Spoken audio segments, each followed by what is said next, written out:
अस्सलाम वालेकुम फ्रेंड्स, उम्मीद है कि आप सब खैरियत से होंगे। तो फ्रेंड्स, आज मैं आप लोगों को जो इन्फॉर्मेशन देने वाली हूँ रसोली के बारे में बताने वाली हूँ। जिन औरतों को रसोली होती है उसकी मेन वजह क्या है, उसमें क्या आप लोगों को खाना है और क्या नहीं खाना, और इसमें क्या खाने जो हैं आपके लिए फ़ायदेमंद हैं और कौन से खाने हैं जो आपके लिए नुकसानदायक है। तो फ्रेंड्स, जानने से पहले आप लोगों से गुजारिश है कि आप लोग हमारे चैनल को सब्सक्राइब कर लीजिए। तो फ्रेंड्स, रसोली क्यों होती है? ख़वातीन के जिस्म जो होते हैं वो मर्दों की निस्बत बहुत ज़्यादा मजबूत नहीं होते, और ये हकीकत है। लेकिन इस वजह से औरतों में रसोली वगैरह ज़्यादा होती है, ज़्यादा खाने की वजह से, और जिस्म में ज़्यादा खाना जमा हो जाता है।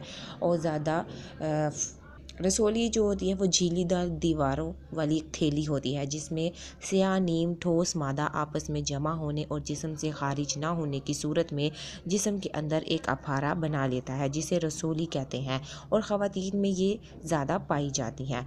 उसकी वजह क्या है? उसकी वजह ये है कि ख़वातीन का मुदाफ़ी निज़ाम मेटाबॉलिज़्म सुस्त होता है और महावरी के दौरान इनकी क़ुव्वत मुदाफ़ियत कम से कम होती है। इस दौरान जिस्म से फालतू जो मादे हैं वो अखराज नहीं होते, और इस वजह से रसोलियों की जो झिल्लियाँ हैं वो मज़बूत तहों में तब्दील हो जाती हैं, और यूँ एक से ज़्यादा रसोलियाँ जो हैं वो ख़वातीन में पाई जाती हैं।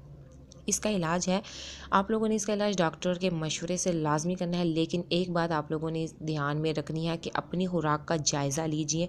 जो चीज़ आप लोगों को सताती है खाने में, जिसके खाने से आप लोगों को कोई ना कोई मसला पेश आता हो, आप लोग उससे हट जाएं, यानी कि वो चीज़ छोड़ दें अपनी ज़िंदगी में। और इसका ये है कि आप लोगों ने ऑयली खानों से परहेज़ करना है। सब्ज़ियाँ और फल जब खाने हैं तो उन्हें धोकर खाना है, और गोश्त को उबाल कर इस्तेमाल करना है।